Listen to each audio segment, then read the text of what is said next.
The champagne glass glinted under Patricia's chandelier as my daughter Claire raised it high. I smiled, thinking she was about to thank everyone. Then she turned toward Patricia, not me. "This woman," Claire said, her voice breaking with emotion, "is who I wish had raised me.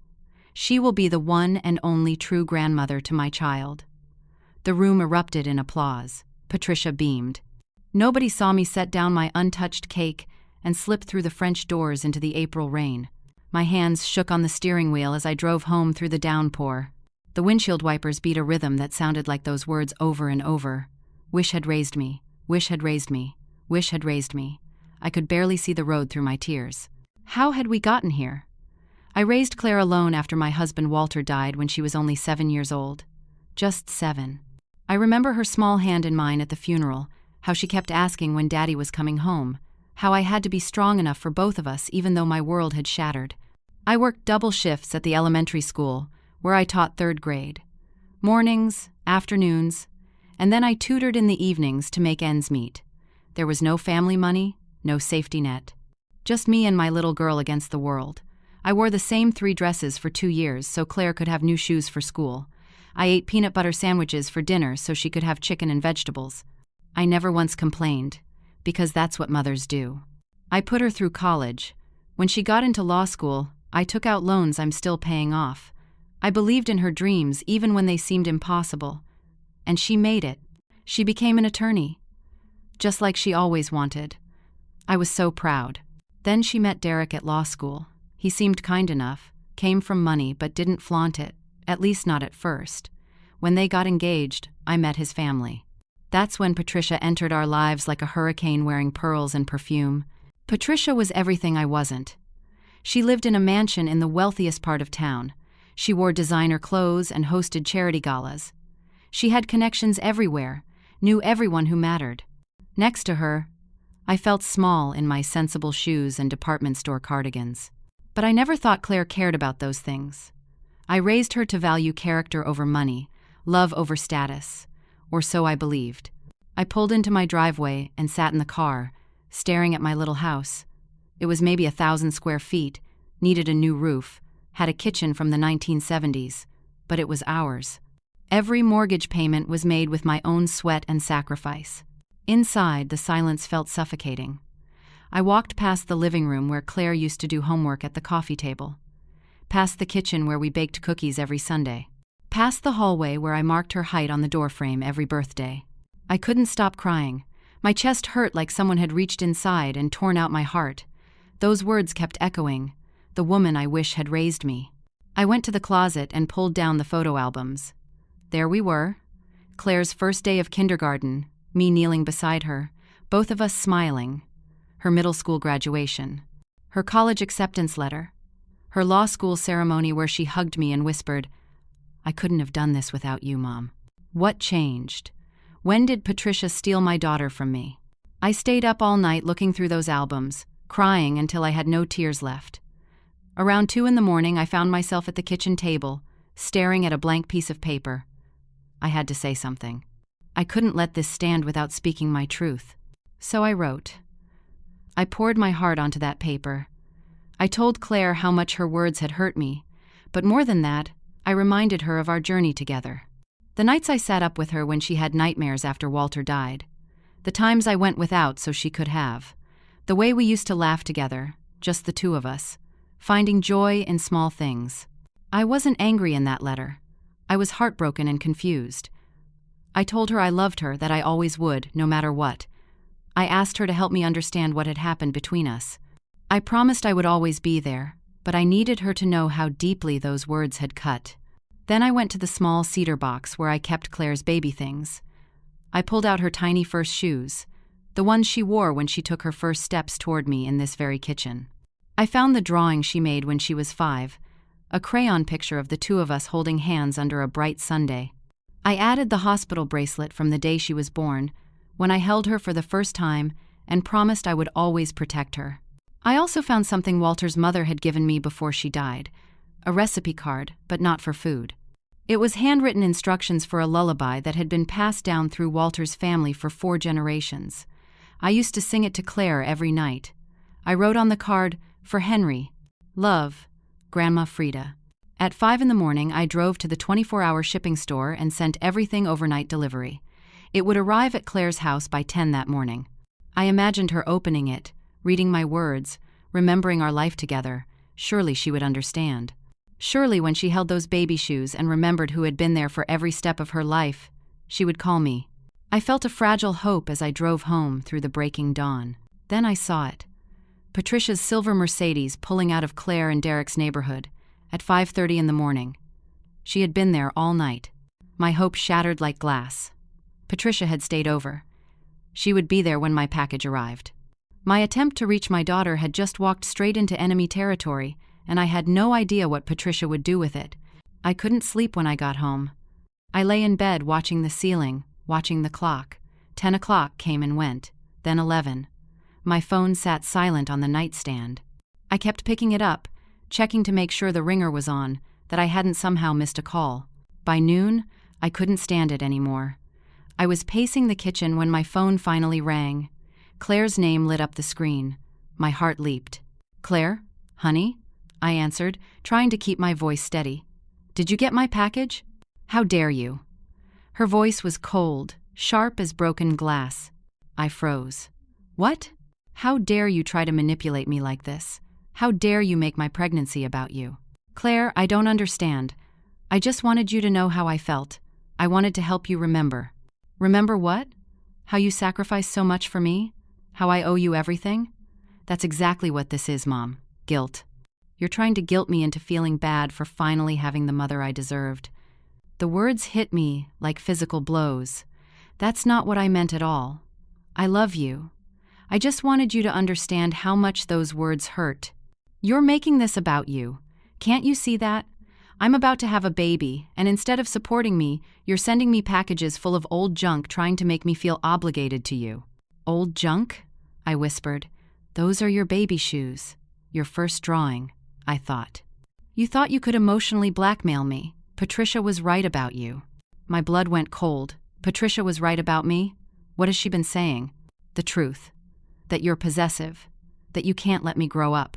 That you're jealous of my relationship with her because she can give me things you never could. "Claire, that's not fair. I gave you everything I had." "And you never let me forget it, did you? Every sacrifice, every struggle, you made sure I knew about it." "Patricia doesn't do that. She just loves me without making it transactional." I heard a male voice in the background. "Derek. Claire, don't let her upset you. Think of the baby. Your blood pressure." Then another voice, farther away but unmistakable. "Patricia. Sweetheart, maybe you should end the call. This stress isn't good for you." "Are they listening?" I asked. "Claire, are you on speakerphone?" "I need you to hear me clearly. So yes, Derek's here. And Patricia, who has been nothing but supportive, unlike you." Claire's voice cracked. "I need space. Don't contact me again until after the baby is born. I can't handle this stress right now. Claire, please. I'm your mother." "Patricia is more of a mother to me than you ever were. At least she doesn't make everything about herself." The line went dead. I stood in my kitchen, phone still pressed to my ear, listening to the silence. My legs gave out and I sank to the floor. I couldn't breathe. The room spun around me. This wasn't just hurt feelings anymore. This was something much worse. Patricia had turned my daughter completely against me, and now I was losing her. I don't know how long I sat there on the linoleum. Helen found me there hours later when she let herself in with the spare key I'd given her years ago. "Frida? Oh my God, what happened?" She helped me up, got me to the couch, brought me water. I told her everything. About the call, about Claire's words, about how Patricia had poisoned my relationship with my daughter. "This is wrong," Helen said, her face angry. "This is so wrong. That woman has gotten into Claire's head." "What can I do?" I asked. She told me not to contact her. "You wait," Helen said. "You give her time. She'll come around. She has to." But the next day I received a letter. Not from Claire, from Derek's law firm, official letterhead, formal language. It was a cease and desist order regarding harassment. Any further contact with Claire would be considered unwanted communication and could result in legal action. I read it 3 times before the words made sense. Harassment, legal action. These were attorney words, weapons of the legal system.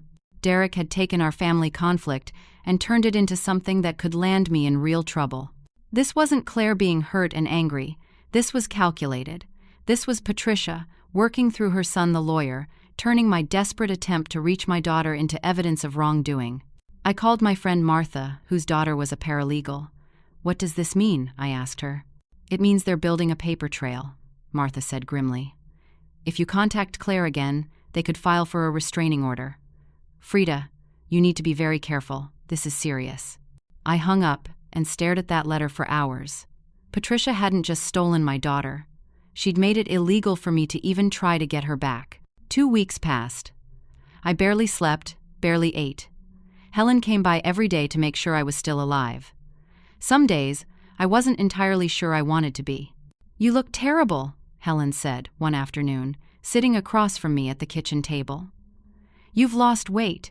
When's the last time you ate a real meal?" "I'm not hungry." "Frida, you can't keep going like this. You need help."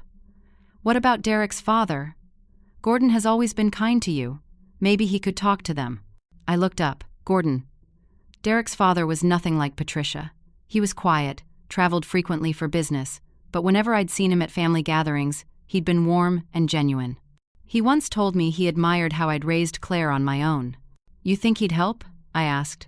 "It's worth trying. What do you have to lose?" I found Gordon's number in my old address book and called that evening. He answered on the third ring. "Frida, is everything all right?" I told him what happened, all of it, the baby shower, the letter, the cease and desist. My voice shook as I spoke, but I got through it. Gordon was quiet for a long moment. Then he sighed. "This sounds exactly like something Patricia would orchestrate." "I'm sorry, Frida. I'm sorry you're going through this. Can you help? Can you talk to Derek? Make him see that this is wrong?" "I can try. Derek and I haven't been as close as we should be, but he's still my son. Let me see what I can do." I felt hope flicker to life again. Maybe Gordon could be the voice of reason. Maybe he could cut through Patricia's manipulation. That hope lasted exactly 3 days. Gordon called Derek and tried to mediate. I don't know exactly what was said, but I know Gordon suggested that Derek was being too harsh, that he was letting Patricia influence him too much. He tried to get Derek to see that I was Claire's mother, that I deserved some grace and understanding. Derek's response was to call Patricia immediately. Patricia was furious that Gordon had taken my side. I found this out later, but in that moment, all I knew was that things got exponentially worse. Patricia called a family gathering. She invited Derek's aunts, uncles, cousins, people I'd met at the wedding, at holiday dinners. She spun the whole story her way. She told them I was unstable, that I couldn't accept that Claire had grown up and moved on. She showed them the letter I'd sent, but only the parts that sounded desperate when taken out of context. She showed them the cease and desist order as proof that things had gotten so bad they'd needed legal protection. "I'm genuinely worried about Claire's safety," Patricia told them, according to what Gordon told me later. "And the babies. This behavior is obsessive. Frida can't let go." The family members, hearing only Patricia's carefully curated version, believed her. They took her side. Within a week, I started receiving calls. People who had been friendly to me at the wedding, at Claire's graduation party, were now cool and distant. "Maybe you should give Claire some space," one of Derek's aunts told me. "Patricia is just trying to protect her family," said another relative. The worst call came from someone at my church. Patricia was a major donor to the congregation. She'd mentioned to the pastor that she was concerned about a family situation. Word spread. Suddenly, people I'd prayed beside for 20 years were looking at me with suspicion. I stopped going to Sunday services because the stares were too much to bear. Helen was my only constant. "They don't know the truth," she kept saying. "They only know Patricia's lies." "But they believe her," I said. "Everyone believes her. Maybe I am the problem. Maybe I am too possessive." "Don't you dare say that. You're a good mother. Patricia is a master manipulator, and she's turned everyone against you." But knowing that didn't help. I was being socially isolated, cut off from everyone I knew. Patricia had destroyed my reputation in the community. I was the crazy ex-mother who couldn't let go. I tried one more time to reach out. I knew I couldn't contact Claire directly because of the cease and desist, so I made a baby quilt. I spent 2 weeks on it, every spare moment, pouring my love into each stitch. Every square represented a memory. A house for our first home, a school bus for Claire's first day, a graduation cap, a heart. In the center, I embroidered Henry's name. I gave it to Helen. Can you deliver this?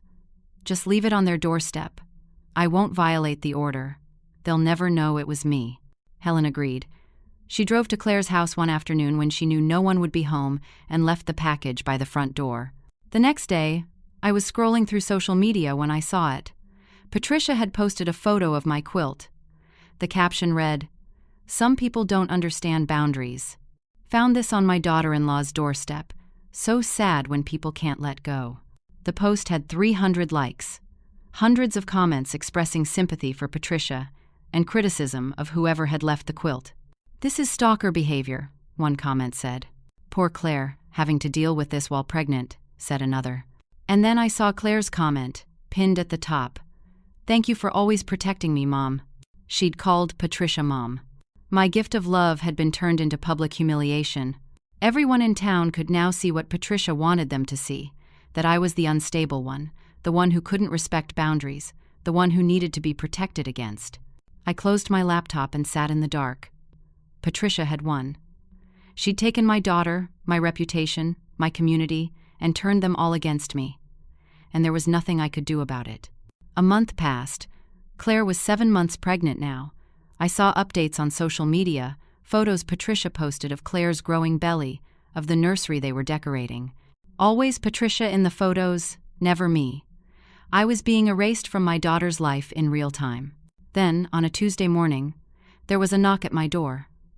I opened it to find a sheriff's deputy standing on my porch. "Frida Marshall?" he asked. "Yes? I need to serve you these papers." He handed me a manila envelope, tipped his hat, and left. My hands shook as I opened it. Inside was a petition for a restraining order Derek had filed on behalf of Claire. The document claimed that, despite the cease and desist, I had continued to attempt contact. The quilt was cited as evidence, described as continued harassment and refusal to respect clearly established boundaries. Helen was also named in the petition as someone who had enabled my harassment. There was a court date, 1 week from today, and until that hearing, I was ordered to stay at least 500 feet away from Claire, Derek, and their home. I called Martha again. "What do I do?" "You need a lawyer," she said. I started calling attorneys. The consultations alone cost money I didn't have. When I explained the situation, they quoted me prices $3,000, $4,000, $5,000. I was a retired teacher living on a modest pension. My savings account had been depleted years ago helping Claire through law school. I had maybe $800 to my name. I couldn't afford an attorney. "Can I represent myself?" I asked one lawyer. "You can," he said carefully, "but I wouldn't recommend it. Family court is tricky, and you'll be up against an experienced attorney, your son-in-law no less." "I don't have a choice." Helen offered to help pay. "I have some savings," she said. "You're on a fixed income too," I told her. "I can't take your money." "Then what are you going to do?" "I'll represent myself." "How hard can it be?" "I just have to tell the truth." But as the court date approached, I realized how naive that thinking was. I gathered my evidence. Old photos, birthday cards Claire had sent me over the years with messages like "Best Mom Ever" and "I love you so much." Text messages from before Derek where she called me her best friend. I thought this would prove I wasn't the monster Patricia was painting me as. But the more I looked at my evidence, the more I realized how bad it could look out of context. The letter could be read as manipulative.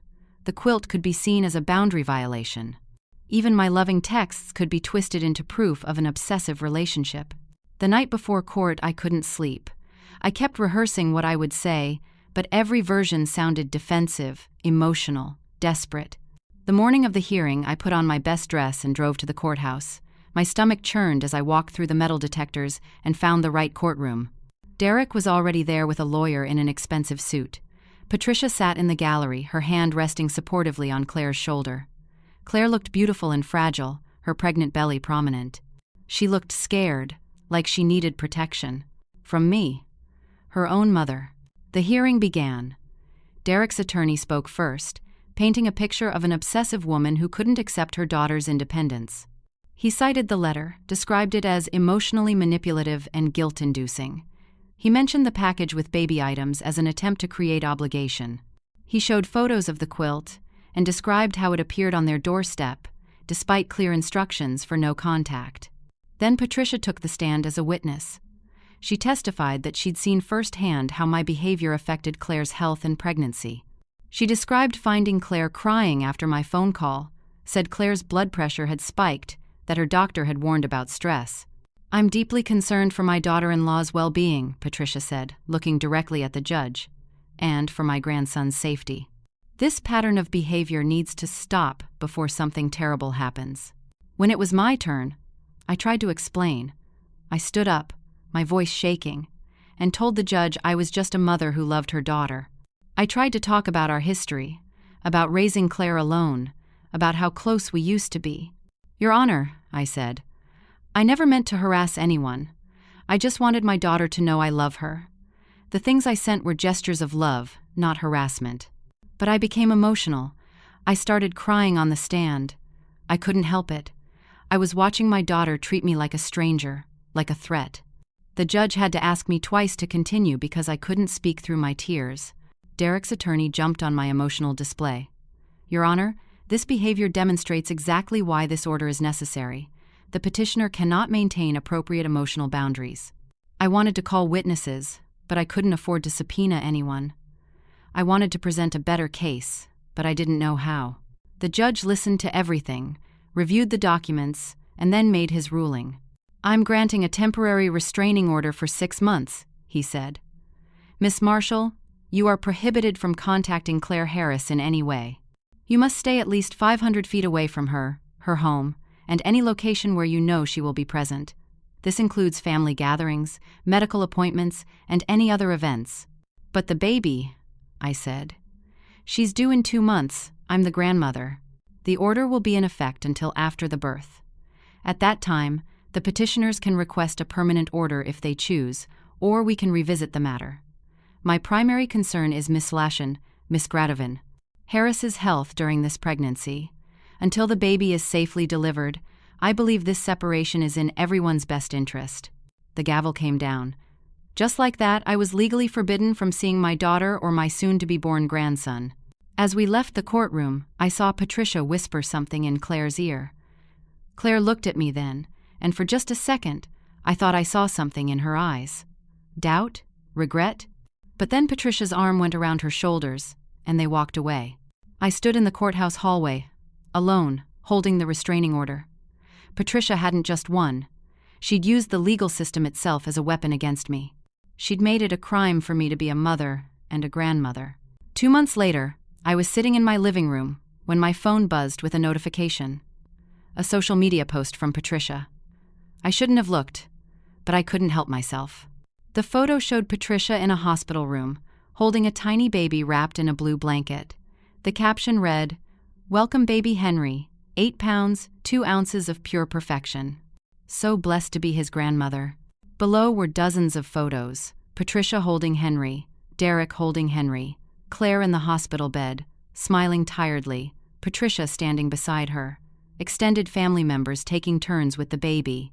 My grandson had been born 3 days ago, and I didn't know. Nobody had told me. I'd missed his birth. I'd missed meeting him. I scrolled through the comments. Over 200 people congratulating Patricia, telling her how lucky Henry was to have her as a grandmother. Not one mention of me. I looked at Henry's tiny face in those photos and felt something break inside me. He was here. My grandson was in the world, and I was legally prohibited from meeting him. 500 feet away. That was the law. That night, the chest pains started. Sharp, crushing pain that radiated down my left arm. I couldn't breathe. I thought I was dying. Helen found me on the bathroom floor and called an ambulance. The ER doctor ran tests, hooked me to monitors, gave me medication. After 6 hours, the diagnosis came back. Severe panic attack combined with dangerously high blood pressure. "You're under extreme stress," the doctor told me. "Your body can't take much more of this. Do you have family support?" I started laughing, which turned into crying. Family support. That was rich. The doctor prescribed medications, advised rest, told me to eliminate sources of stress from my life. The bill was $2,000, My insurance covered some, but I still owed $1,500. I set up a payment plan I could barely afford. Then there were the medications. Blood pressure pills, anti-anxiety medication. Another $150 a month. I'd already paid $1,500 to the court for legal fees associated with the restraining order hearing. My savings were completely gone. I had to borrow from my retirement account, which came with tax penalties I couldn't afford. I started looking at my house, wondering if I'd have to sell it. This house I'd worked so hard to buy that I'd planned to leave to Claire someday. Now I might have to sell it just to pay the bills Patricia's legal warfare had created. 2 weeks after Henry's birth, Patricia hosted a baby welcoming party. I saw it all on social media. 200 guests at her mansion. A caterer, a live band, decorations that must have cost thousands. Everyone I knew was there. Family, friends, church members, community leaders. Everyone holding Henry, celebrating him, taking photos. I looked through every picture, and in none of them did I see sadness or absence noted. Nobody wondered where I was. Patricia had erased me so completely that people had forgotten I existed. One photo caption from a family member read, "So glad this baby has such a loving family." The implication was clear. I wasn't part of that loving family. I'd been cut out. Helen came over that evening and found me staring at my computer screen, tears streaming down my face. "You need to fight back," she said. "This is wrong. This is so deeply wrong." "How?" I asked. "I have a restraining order. I've lost everything. I can't afford more legal fees. I can't afford the stress. Maybe Patricia was right. Maybe she is the better grandmother." "Don't you dare say that." But I meant it. I was broken. Financially ruined, socially isolated, legally prohibited from being a grandmother. What could I possibly offer Henry that Patricia, with all her money and influence, couldn't give him better? That night, I wrote a letter. I didn't send it.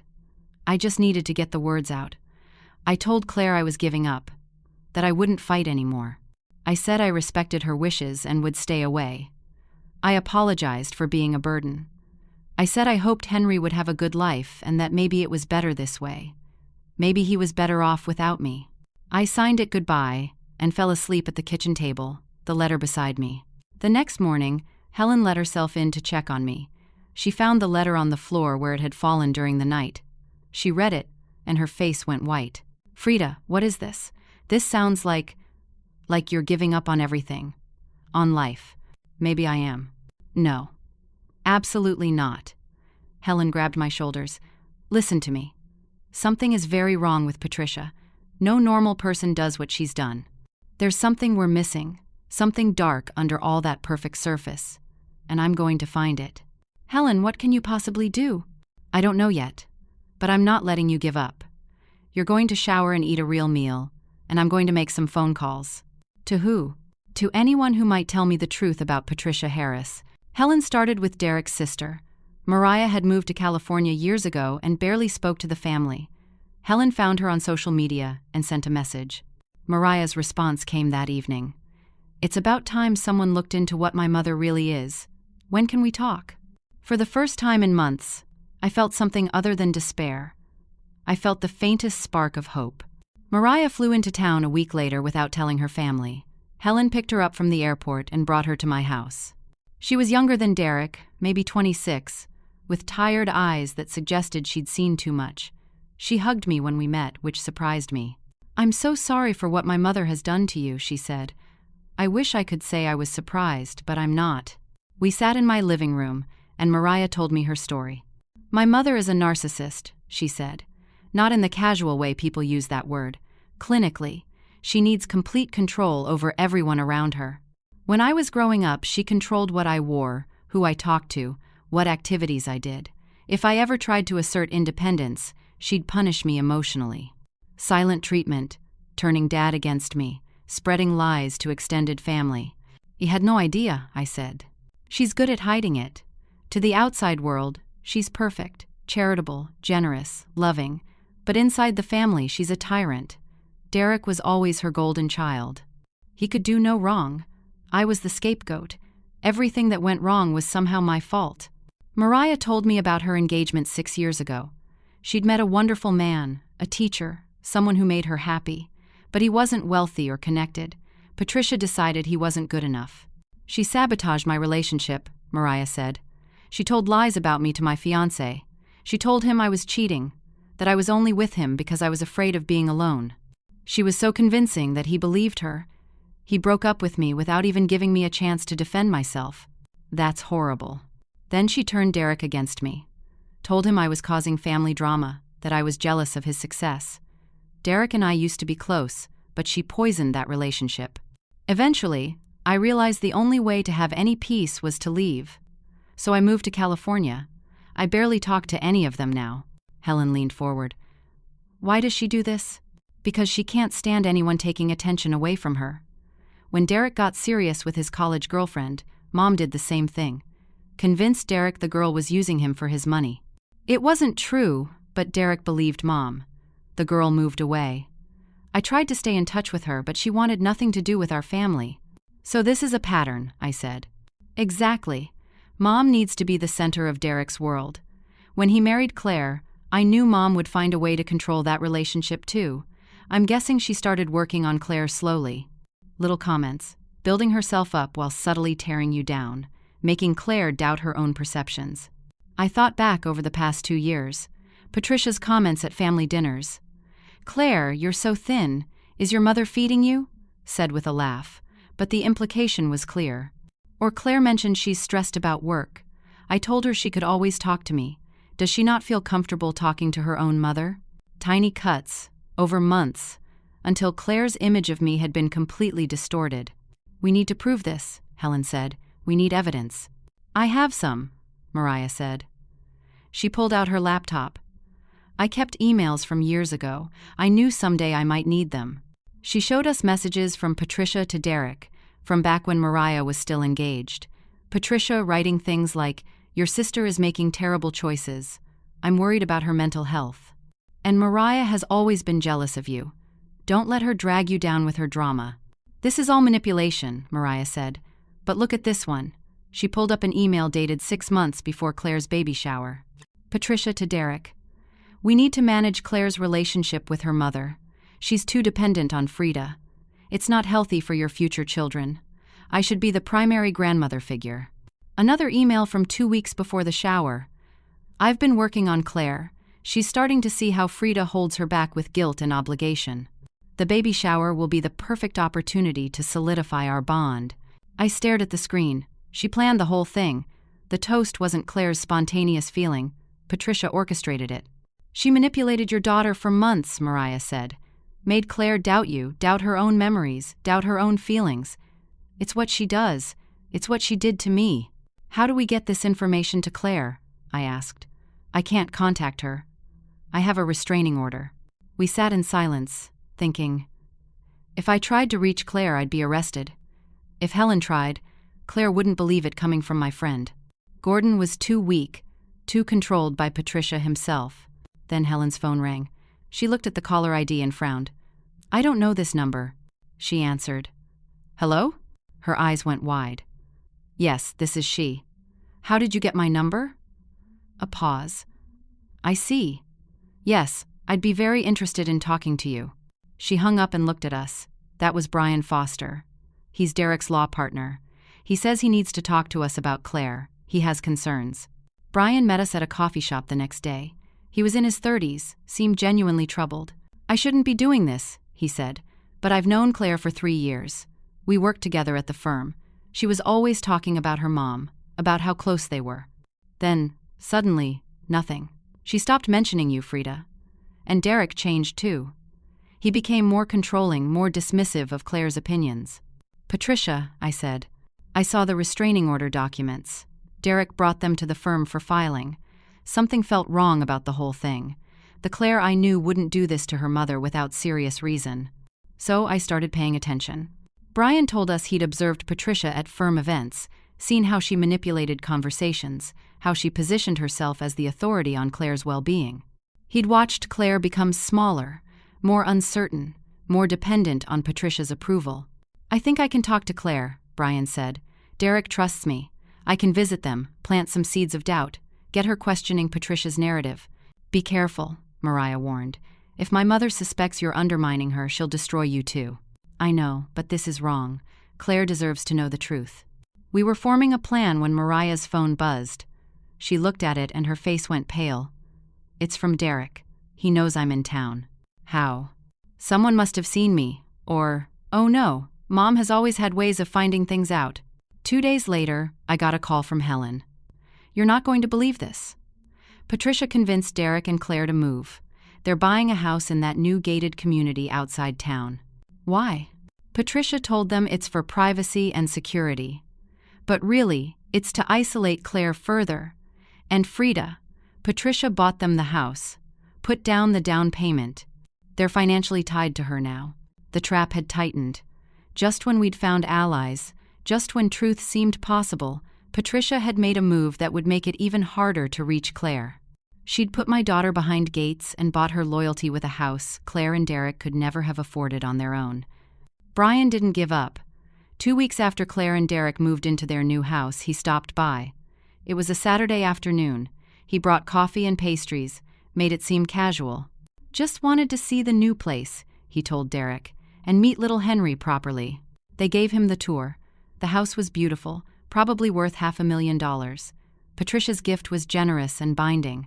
Brian admired everything appropriately, held Henry, congratulated them. Then, carefully, he said, I was going through old firm photos last week. Found one from Claire's welcome party 3 years ago.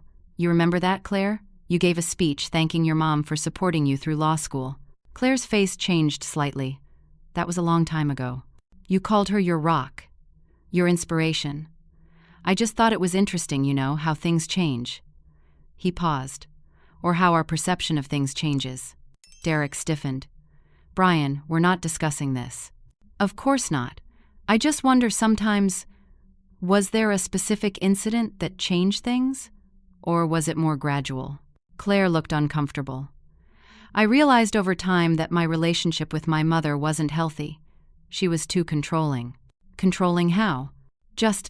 She made me feel guilty. Like I owed her everything. Did she say that? That you owed her? She didn't have to say it. It was implied in everything she did. Brian nodded thoughtfully. Or maybe someone helped you see that implication?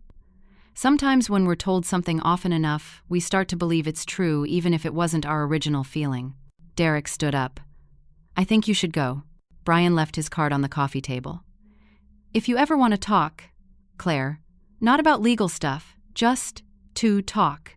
As a friend. I'm here. That night, Claire couldn't sleep. She kept thinking about that old photo, about the speech she'd given. She tried to remember what she'd felt back then. Had she really felt controlled? Or had Patricia suggested that interpretation? She got up, careful not to wake Derek, and went to hold Henry. He was sleeping peacefully in his crib. She picked him up, held him close, and started rocking him.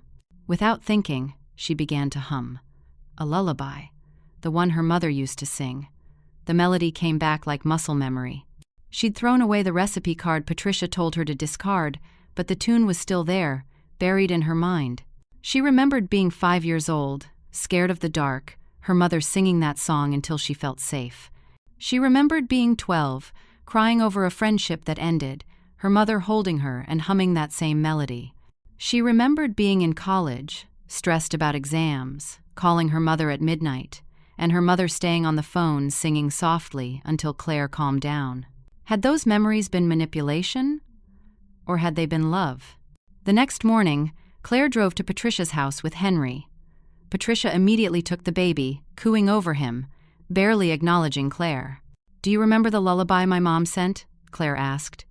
The family one? Patricia's face tightened slightly. Why are you thinking about that? I was trying to remember it. To sing to Henry. There's no need. I've been playing him classical music, much better for brain development. Your mother's old-fashioned songs aren't necessary. But they're family tradition. Walter's family, going back generations. Claire, we've discussed this. Your mother uses these so-called traditions to maintain control, to make you feel obligated to her. You have a new family now, new traditions, better ones. Better? Claire felt something shift inside her. Or just yours? Excuse me? Nothing. Sometimes I wonder if I was too harsh. if maybe I misunderstood. You didn't misunderstand anything. Patricia's voice became sharp. Your mother is toxic. She sent you that manipulative letter, ignored the cease and desist, showed up with that quilt after being told to stay away. She couldn't respect your boundaries. Don't let pregnancy hormones make you doubt what you know is true. But what if? Claire. Patricia's hand gripped her arm. Not hard, but firm. You're tired. New mothers get confused. This is exactly why you need me. I keep you thinking clearly. Don't let your mother's manipulation reach you even when she's not here. That's how insidious it is. Claire drove home feeling sick. Was Patricia right? Was she just confused? But something Brian had said kept echoing. When we're told something often enough, we start to believe it's true. That afternoon, there was a knock at the door. Claire opened it to find Mariah standing there, someone Claire had met maybe twice at family events. Can I come in? Maria asked. Derek's at work. I don't know if... I know. I waited until he left. I need to talk to you alone. Against her better judgment, Claire let her in. Mariah didn't waste time. She showed Claire the emails. All of them. Patricia's messages to Derek about managing Claire's relationship with me, about working on Claire, about using the baby shower as an opportunity. She planned it, Mariah said. Every word you said at that shower, every feeling you thought was your own, she planted it. Over months. She's done this before, Claire. She did it to me. She destroyed my engagement, turned my brother against me, made me feel crazy until I had to leave the state to escape her. Claire stared at the emails, her hands shaking. No. I felt those things. I wanted to honor Patricia. I was angry at my mom. Were you? Or did Patricia tell you that you should be angry? Think back. Really think. When did you start feeling that way about your mother? Claire tried to remember. She'd been happy at her wedding 2 years ago. Her mother had been there, crying happy tears, telling her how proud she was. They danced together. Claire had felt loved. Then Patricia had started inviting her to lunch. Just the two of them. Girl time. Patricia would say things like, "You're so independent and successful. You didn't need as much help as Derek did growing up, did you?" Making it sound like a compliment, but planting the seed that maybe Claire's mother hadn't been there enough. Or, "I worry that your mother doesn't understand the pressure you're under. She never worked in a high-powered career, did she?" Making Claire feel like her mother couldn't relate to her life. Or, "It must be hard having a mother who sacrificed so much. That's a lot of guilt to carry," reframing love as burden. Months of small comments, innocent-sounding observations, until Claire's entire perception had shifted. "Oh my God," Claire whispered. "What have I done?" "She manipulates everyone," Mariah said. "It's what she does. She can't stand anyone being close to Derek unless she controls that relationship. Your mother was a threat because you loved her, because she had influence in your life that Patricia couldn't control, so Patricia eliminated her." Claire started crying. "The things I said to her, the restraining order. I destroyed my own mother. Patricia destroyed your relationship. But you can fix it. You can make this right." "How?" "There's a restraining order. I can't just..." "You're the petitioner. You can drop it. You can call your mother right now." "But Derek, he'll be furious. And Patricia, she'll do what she always does. She'll try to regain control. But you're Henry's mother. You get to decide who's in his life. You get to decide who his grandmother is." Both his grandmothers. Claire looked at Henry sleeping in his carrier. What kind of person did she want him to grow up knowing? Someone who controlled through manipulation? Or someone who loved unconditionally, even when that love was rejected and spat on? She thought of her mother's face at the baby shower, the moment before she disappeared. The devastation in her eyes. The way she'd tried to hide it but couldn't quite manage. Claire had been so cruel. The cruelest thing she could possibly say. And her mother, who had given up everything for her, had quietly slipped away into the rain without causing a scene, without making Claire's day about her pain. That wasn't manipulation. That was grace. "I need to talk to Derek first," Claire said. That evening, when Derek came home, Claire showed him everything. The emails, Mariah's story, the timeline of how Patricia had systematically isolated Claire from her mother. Derek was defensive at first. "My mother was trying to help. She saw that your relationship with Frida was unhealthy." "Based on what? What evidence did she have besides her own opinion? Derek, think about it. Before your mother started spending so much time with me, was I unhappy with my mom? Did I ever complain about her? Derek was quiet. Your mother made me doubt my own memories, Claire continued. She convinced me that love was obligation, that support was control. She turned the most important relationship in my life into something ugly, and I believed her because she was so confident, so sure. But she was wrong, and we helped her destroy my mother. The restraining order, Derek said slowly. I pushed for that. Mom said we needed legal protection, that Frida was unstable, but looking back, was she unstable? Or was she just a mother fighting for her daughter? Brian had already talked to Derek earlier that week, more directly than he'd been able to with Claire. He'd pointed out that every piece of evidence they'd presented in court could be interpreted another way. A letter wasn't manipulation. It was communication. A package of baby things wasn't obligation. It was love. A quilt wasn't boundary violation. It was a gift. We need to make this right, Derek said finally. This was wrong. My mother was wrong. And I was wrong for letting her control me. They talked until midnight. Derek admitted he'd always felt controlled by Patricia, but it was easier to give in than to fight her. She'd always been there, always making decisions for him, always knowing best. He'd never learned to say no to her. But that ends now, he said. You're my wife. Henry is our son. We decide who's part of our family. Not my mother. The next morning, Claire drove to my house. I was in the kitchen when I saw a car pull up. My first thought was panic, thinking it might be legal trouble. Then I saw Claire get out with Henry in a carrier. I froze. The restraining order was still active. If I went outside, if I approached her, I could be arrested. But then Claire was walking to my door, knocking, and I didn't care about the law anymore. I opened the door. We stood there looking at each other. Her eyes were red from crying. Mom, she whispered. I'm so sorry. I'm so sorry. I started crying too.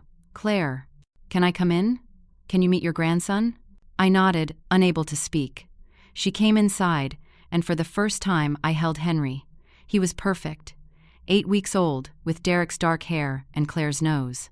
He looked up at me with curious blue eyes. Hi, sweetheart, I whispered. I'm your grandma, Frida. Claire sat on my couch and told me everything. About Patricia's manipulation, about the emails, about how she'd been systematically turned against me. She sobbed as she described the things she'd said to me, the restraining order, the public humiliation. I don't know how you can ever forgive me, she said. I sat beside her, still holding Henry. You're here now. That's what matters. But the things I said, the things I let them do to you. Patricia is very good at what she does. She fooled you. She fooled Derek. She's probably fooled hundreds of people over the years. You're not weak for falling for it. She's a professional manipulator. I called her Mom. I said she should have raised me instead of you. Mom, you gave up everything for me. Everything. And I threw it in your face. And now you know the truth. Now you're here. We can't change the past, but we can start over from today. Henry started fussing. Without thinking, I started humming the lullaby. The one my mother-in-law taught me, that her mother had taught her. 4 generations of comfort passed down. Claire started crying harder. I threw away the card. Patricia told me to, and I did. I threw away our family history because she told me to. But you remember the song. I can hear you humming along. It's still here, baby. Patricia couldn't take that away. We sat together for hours. Claire told me about the last terrible months, how isolated she'd felt, how Patricia had taken over her entire life. She described feeling incompetent as a mother, how Patricia was always there correcting her, controlling everything. I need to set boundaries with her, Claire said, real ones. That won't be easy. She'll fight back. I know, but Derek is with me on this. He's ready to stand up to her finally. That afternoon, Derek came to my house too. He apologized, admitted his role in everything. I let my mother control my life for 31 years. I'm done. I'm so sorry for what we put you through, Frida. The legal fees, the restraining order, the humiliation. You didn't deserve any of it. We filed papers the next day to drop the restraining order. The judge granted it immediately. Derek wrote letters to everyone explaining that the order had been based on misunderstandings, that I was welcome in their family. Then came the hard part, confronting Patricia. Derek and Claire drove to her mansion together. They brought Henry, and they brought evidence. The emails, Mariah's testimony, a timeline showing Patricia's systematic manipulation. Patricia tried every tactic. She denied it. She claimed the emails were taken out of context. She cried. She accused Claire of being ungrateful. She said Derek was betraying her. She threatened to cut them off financially, to take back the house. "Take it," Derek said. "We'll sell it and buy something we can afford ourselves. We don't want anything from you if it comes with strings attached." Patricia tried threats. "You'll regret this. I'll sue for grandparents' rights. I'll make sure I see Henry." "Go ahead and try," Derek said. He was an attorney, and he knew the law. "You have no case. Grandparents' rights in this state require proof that denying access would harm the child." "We're not denying access entirely. We're setting boundaries. You can see Henry once a month, supervised, if you agree to respect our rules." "Once a month? I've been there every day. And that's over. You manipulated my wife. You destroyed her relationship with her mother. You orchestrated a restraining order against a woman who'd done nothing wrong. That behavior doesn't earn you unlimited access to our son." Patricia's face transformed. The mask dropped. The rage underneath was terrifying. "You're both being ridiculous. Claire, your mother is a pathetic nobody who guilt-tripped you your entire life. I gave you a better example of motherhood. I gave you everything." "You gave me things," Claire said quietly. "My mother gave me love. There's a difference." They left. Patricia screamed after them, threats and accusations, but her power was broken. Gordon finally stood up to her too, moved out a month later. He'd been waiting for someone else to go first, to prove it was possible to escape. The rest of the family eventually learned the truth. Mariah made sure of that. Patricia's carefully constructed image crumbled. People started remembering other instances, other relationships she'd destroyed. She became known for what she was. 6 months later, I was at Claire's house, the one they'd bought themselves in a modest neighborhood. Henry was crawling, pulling himself up on furniture. I was teaching him the lullaby, singing it soft and slow. Claire watched from the kitchen doorway, tears in her eyes again, but happy tears this time. "I'm so lucky he gets to know his real grandmother," she said. "We're both lucky," I told her. We found our way back to each other. It wasn't perfect. Claire was in therapy, working through the trauma of Patricia's manipulation. We were rebuilding trust slowly, carefully. Some things would always be scarred. We'd lost time we could never get back. I'd missed Henry's birth. I'd missed his first 2 months. Those were gone. But we had now. And now was precious. I learned something through all of this. Toxic people can turn even the strongest relationships against themselves. They find weak spots and exploit them. They're patient, methodical, convincing. Patricia spent months slowly poisoning Claire's perception of me, and it worked. But I also learned that truth is powerful, love is resilient, and bonds forged through real sacrifice can bend without breaking. Claire and I lost precious time, but in the rebuilding, we found something even stronger: honest communication, firm boundaries, and mutual respect. Henry will grow up knowing both sides of his family, but he'll understand that real love isn't about money or status or perfect appearances. Real love shows up. Real love fights for you. Real love forgives even when it's hard. That's what grandmothers do. Not the fake grandmother who bought affection with houses and manipulated emotions with lies, but the real grandmother who worked 3 jobs and saved baby shoes and wrote letters from the heart and never stopped loving, even when that love was thrown back in her face.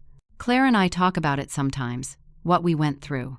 We've agreed that we'll teach Henry about manipulation, about how to recognize when someone is trying to control him with kindness that has strings attached.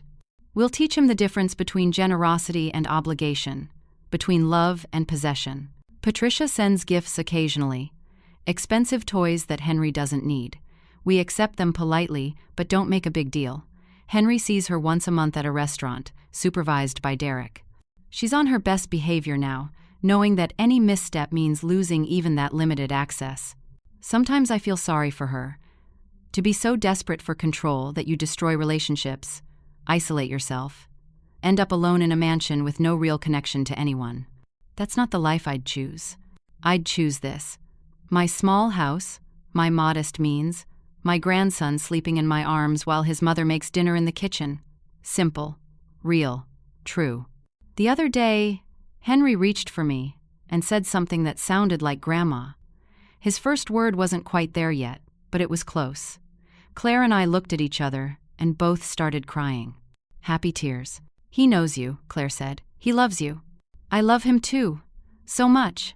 Mom, I know I've said this 1,000 times, but I need to say it again. I'm sorry. I'm so deeply sorry for what I put you through. I know, baby. And I forgive you. Every day, I forgive you. That's the thing about real love. It doesn't keep score. It doesn't hold grudges. It forgives, it rebuilds, it moves forward. Patricia could never understand that because her version of love was about control and possession. She confused love with ownership. But love is freedom. Love is letting your daughter make her own choices, even when those choices hurt you.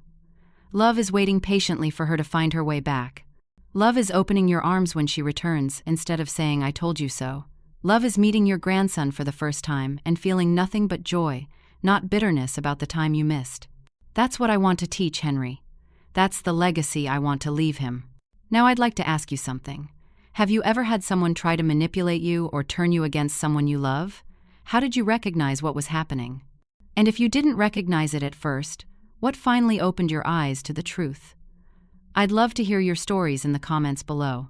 If this story touched your heart, please hit that like button. It helps others who might be going through something similar find this message. And if you're not already subscribed, please consider subscribing to hear more stories about resilience, forgiveness, and the power of real love. Share this with someone who might need to hear it today. Sometimes we all need reminders that true family bonds can survive even the worst storms. Thank you for listening to my story. I hope it brings you some comfort if you're facing your own battles. Remember, manipulation thrives in silence, but truth and love are stronger. Don't give up on the people who really matter. Fight for them, wait for them, welcome them home. May you find peace in your own relationships, and may you always recognize the difference between real love and counterfeit control. Take care of yourselves and each other. Until next time.